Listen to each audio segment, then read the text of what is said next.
Brought to you by Lister Pros TV, streaming from Tempe, Arizona. And we're live in 5, 4, 3, 2, 1.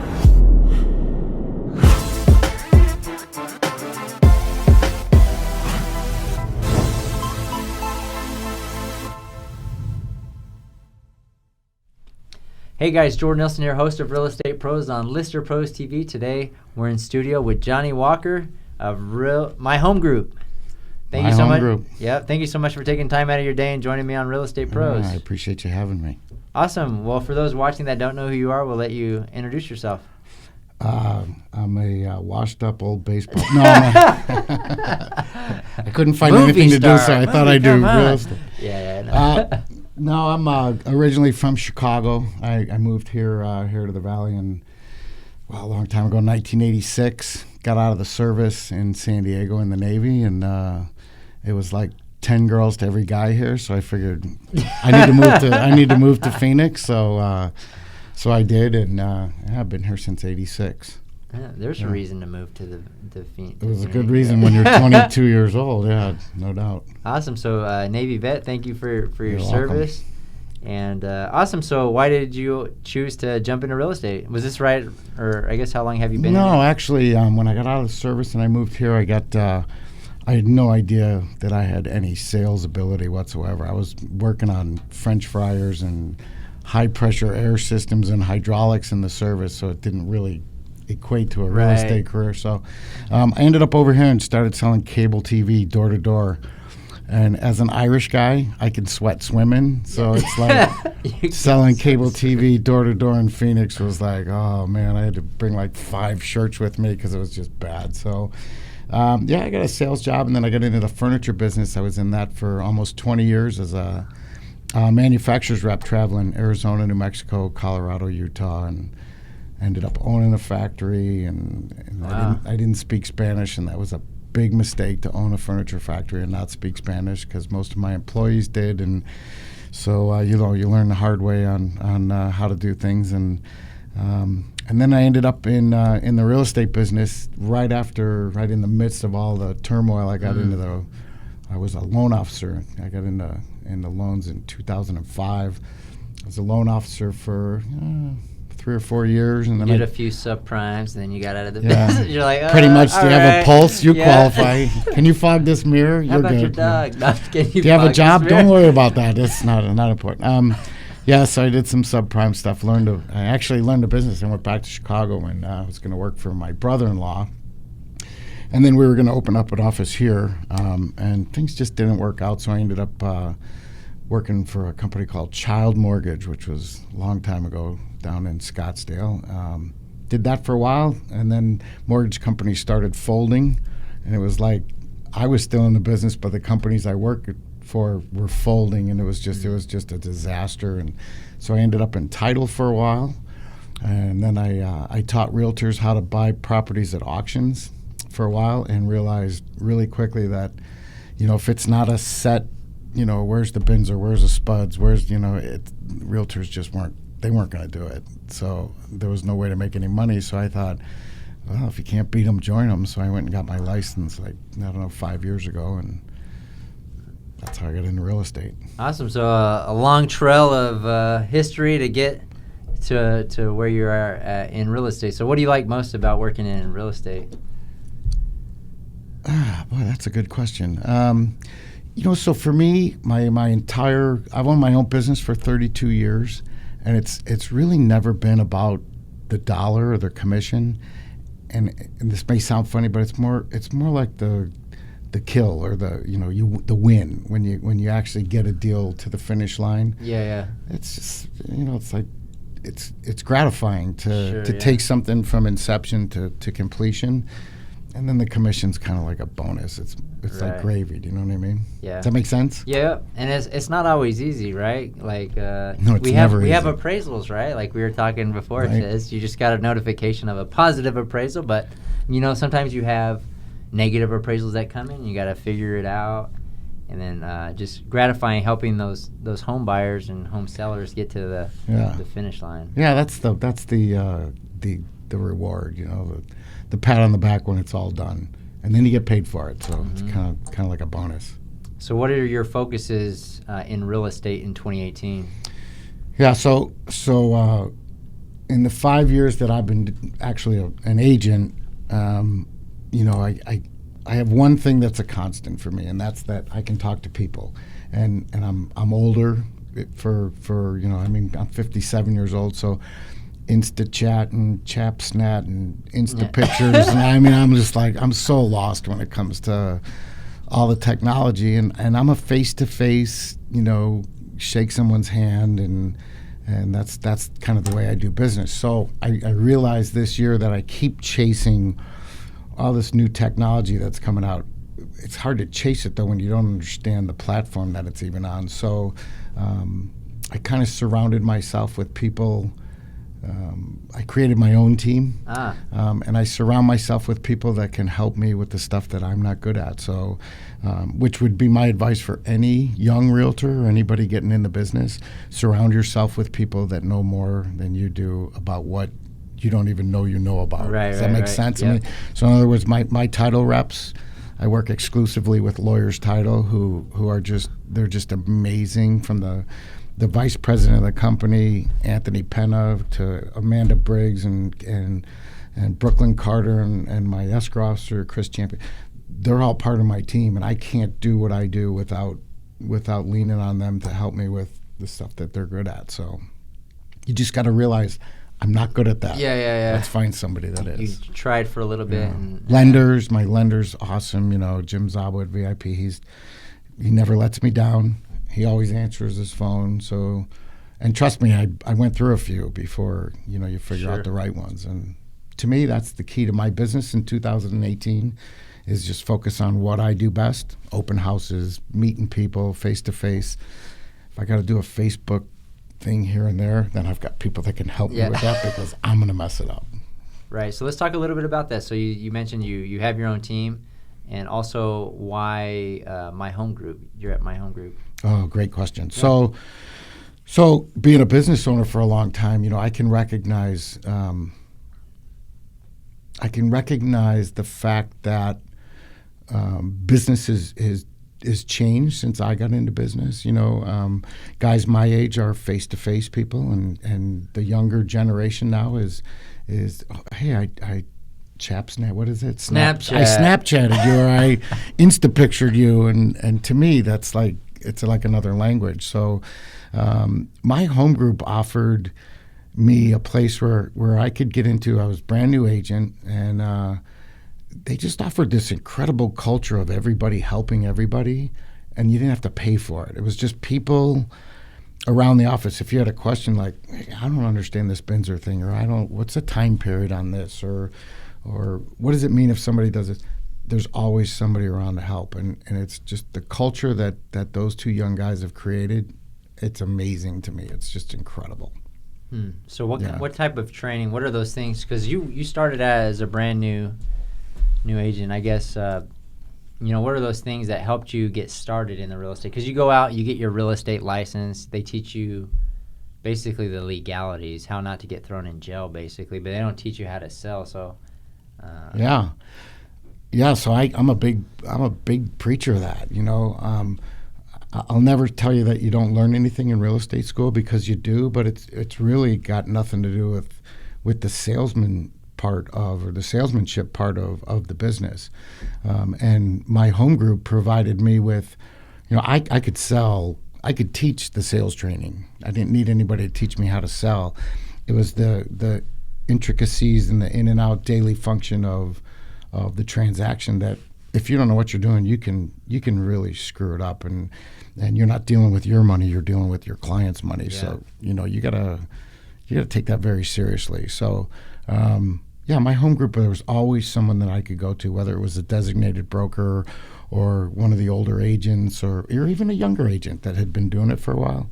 Always somebody that could walk you through step by step what you need to do. Oh, and when you're doing that, make sure you watch out for this, and this could happen there. So that experience came in, and it's just great. And the whole company that's kind of the culture of the whole place. It's really cool. It's really amazing. That's awesome. You also mentioned that obviously you're a big face-to-face interaction guy, and you mentioned one of your your business drivers is open houses, and I think that's something that some realtors struggle with to get people into open houses, or what have you found that makes for a successful open house?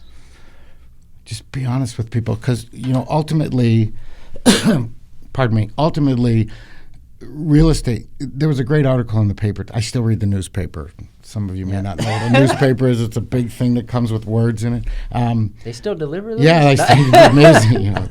It's hieroglyphics. Yeah. But there was an article in the Scottsdale section of the Arizona Republic this morning talking about how no matter what, realtors still need to be involved in the transaction, because at a certain point, the Open Doors and Homies and Purple Bricks and all these other guys that are out there, there's got to be a human interaction at some point, and somebody's got to advocate for you at a certain point. And without a real estate agent, you just don't have that. You've got one end working for both sides. So to me, it's a relationship business, and if you're not cognizant of the fact that relationship starts at hello, you're missing it. So open house, when somebody walks in the door, I used to do stand-up comedy, so I think I'm funny. Probably not so much, but yeah, I always try to get people to just relax and make them laugh a little bit. Or I'll ask people, "Did you bring a big suitcase full of money? Because you guys are gonna love this house," and yeah, I got it in the car. Yeah. Or I'll say, I got one of those things I could put on my phone. We didn't take a credit card. Just try to get people to relax a little bit, because the relationship starts right there. And the old adage, you only get one chance to make a first impression. So that's why I love open houses. Mm-hmm. That's where my strengths are, is meeting and creating a relationship with someone. If it works out, great. If it doesn't, that's okay too. Maybe they know somebody. Mm-hmm. So let's talk about, so in addition to real estate, you're also a baseball coach. So talk to us a little bit about that and your passion. And yeah, I tried to retire, but... You tried to retire from baseball? I did. So I've had probably 850 kids go through my baseball program, the Scottsdale Storm. And I will tell you that I had 2 kids go through my program that made it to the pros this year. Really? So now it's time to retire for sure. I got kids made the pros. But I've had some incredible kids go through. And yeah, that's you need I'm an 80-hour, 90-hour a week guy. I work a lot, which my wife probably likes now that I'm thinking about it. But my yeah. Honey, don't you have practice again? Yeah. I think that was always kind of my release. I could get away from, I got to call that guy and I got to follow up with that. And gosh, I hope that realtor's smart enough to know to do this. And all the stuff that goes through. Once you hit the diamond, it's all about the kids. And you just get the release. And, it's for the kids. But I got to tell you, a lot of time it was like medicine for me, to just escape, not think about work or real estate or, everybody's got their stuff, and just get away from it. So it was first coaching my kids, put one kid all the way through, and then I had another kid come up and win him all the way through. And then all of a sudden I don't have any kids playing and I'm still coaching. It's like, what am I doing out here? But here's a funny story. So my broker, Jeremy Clevin, comes to me and he goes, "Hey, dude, I'm gonna coach my kids' little league team." I'm, "Oh, Jared, that's great. You're gonna love it. It's gonna be." He goes, "You're gonna help me out, right?" And I go, "Yeah, no, I'm pretty much retired." He goes, "I'll sever your license tomorrow." So there I am back on the field. So now I'm helping him out. But it's fun to go from 18-year-olds down to 6-year-olds that are like, "Where's first base?" Coach pitch, or T-ball. It's great. Yeah, it's great. It's to start all over again. Yeah, it's kind of cool. So. Yeah, I got a 6-year-old in baseball, but I never was never baseball. I was soccer, right? Right. So I'm probably not a good fit for a coach, but yeah. Yeah. I can learn a few things from you. Yeah, you can learn to be the good parent on the sideline. Right. What are you doing, coach? I try not to be that guy. Yeah, no, that's actually, the hardest part of coaching kids is the parents. Dealing with the parents. No doubt about it. The kids are great. It's the parents. Why isn't my kid the starting pitcher? Well, he doesn't show up to practice much. Maybe he should come to practice a little more and work on it a little bit. But he's the next Derek Jeter. Not so much. Yeah. But it's fun. Yeah, that's awesome. So you have one son playing Yeah, I baseball? have a 6-year-old. The other ones, I have 4 boys, right? I have a 2-year-old, 6-year-old, and a 9 and the 9 and the or 9 and 11-year-old. They play soccer. They like soccer. I don't understand that sport. Yeah. See, It can end in a tie. What kind Yeah. of sport ends in a tie? I just can't get my brain wrapped around that. if it's really important, there's penalty kicks, right? And then we figure out who's There's always a better solution, that right. way. Right. But yeah, it's not a classic. Or I guess it is the most popular sport in the world. But In the here world, yeah. in the U.S., It's coming on, though. Yeah, yeah. It's coming on. They got that Phoenix Rising now. They Yeah. actually have The a stadium. teams Yeah, out. it's good for them. I'm a proponent of all kids playing team sports. You know, especially now with homeschooling. You know, because if you got a kid getting homeschooled, he's not interacting with other kids. And I think anytime you can get a kid on a team with his peers, especially if there's a good coach involved that recognizes the importance of it, it's always good. Yeah. Yeah. And I'll ask you, what advice would you give to a brand new agent starting today? What advice would you give them to be able to find success and sustain themselves? Because this is a problem, right? We have a lot of realtors that get into the business and they're out of the business in 6 months to a year. So what would you say a brand new agent should focus on to be able to sustain their business? 2 in 1. You have 2 ears and 1 mouth. Do twice as much listening as you do talking. You can learn so much, and I'm obviously going to promote my brokerage because I love these guys. But that's what's so great about my home group. If you're willing to listen, there's plenty of people willing to talk and give you the information that you need. So even if you're not with my home group, surround yourself with people that know what they're talking about and listen, and put your ego aside and learn. Because this is not easy business. You know, look at how many kids are going through real estate school right now. And they're coming out, I'm going to be the next, I don't want to say Donald Trump because that'll be political. I'm going to be the next big real estate guy. And it's not so simple. You know, this is a tough business because after you go through all your family and friends, now it becomes a challenge. Where are you going to get your next transaction from? Now it's all of a sudden doesn't look so easy anymore. So I would advise listening, figure out what your strengths are, and then surround yourself with people that can help you with what your weaknesses are. And we all have them. Yep. And you're all still learning. I'm 57. I'm learning something every day. But you're also learning to focus on your strengths and then delegate what you're not strong at, like the social media thing, right? Yeah, I mean, I'm a moron when it comes to that. Really, I mean. And I'm telling you right now, my title reps, they'll tell you, when I can just see it when the phone rings and it's me, they're like, oh, maybe I should take an Advil before I answer this phone. No, we love each other. They're great. So awesome. Yeah, well, listen, 2 in 1. That's my listen 2 ears, 1 talk. mouth. Yeah, do twice as much listening. Perfect. And read. Go to classes. If you don't know how many sections there are in the contract and what each line means, you don't know the contract. You know, we don't use attorneys here. You're acting as an attorney in a real estate transaction. Probably should know what the contract says. Yep. So here's something crazy. You'll edit this out or whatever. No. You should keep a copy of the contract in your car, in the bathroom, next to the couch for commercials. Just have the contract. Just keep reading it. Keep reading it. You know, our managing broker John Dyer has a real estate school, and I can't say exactly what he says because he'll have to beat me out, but you don't know blank until you know what you don't know. In other words, if you haven't read the contract 50 times, you don't know what it says. Know what the contract says. Why would you work with a client without a buyer-broker agreement? Because if you're scared of the buyer-broker agreement, guess what? The guy you're trying to get to sign the buyer-broker agreement is going to be more scared than you are because he understands it even less. So as long as you know what everything says, you should be able to get past everything. Yeah. That makes sense? Absolutely. You know, you got to be familiar with what you're actually doing. Now we're waiting for the last joke, right? You used to do stand-up comedy. Yeah. This is your moment. No, none of them. Do you have a beep button? Yeah. Not appropriate. I'm a Chicago guy. Hey, I want to go to a game to watch you coach and just see how you treat the umpires when they get bad calls, right? Okay, that's so part that's of the role of a coach, right? So you kind of go to bat for your team, and yeah, but that's not oh fair my gosh, because the managers, like in the major leagues, during these playoff games, you just look at their faces. I'm like, oh my gosh, that guy's under tremendous pressure. so here's a weird perspective. So one of my best buddies is a retired Major League Baseball umpire.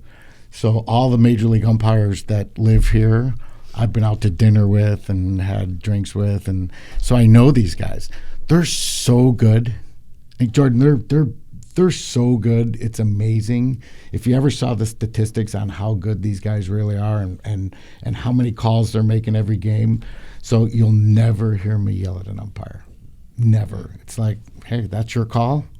That's a call. Whatever I say isn't going to change it, so don't bother with it. Just let it roll. So. Awesome, Johnny. Well, if somebody watching this wants you to help them buy or sell a home in the Phoenix area, how do people get a hold of you? There's a bat light that you can put up. Oh, it's yeah? a bottle of Johnny Walker. Yeah. See, I was gonna mention the Johnny Walker, but I was like, dude, everybody probably says that to you. You're probably like, dude. So I used to give that to my clients every year, and then my attorney said, no, you can't do that anymore because they get in a wreck and there's a broken bottle of Johnny Walker in the back seat. You're in trouble. So I'm with my home group, Real Estate. You can reach me at 602-315-2906. My website is johnnywalkerrealtor.com. jwalksaz@gmail.com is my email. What's your Snapchat handle? Yeah, Throw it out there. X. I have one, but I don't know what it is. I have an Insta Pictures account. I don't know how that works. But my kid helps me out with it. He's 16, so. Yeah, awesome. Yeah. Well, thank you, Thanks Johnny, for having me. Having me on Real Estate Pros, and we will see you guys on the next episode.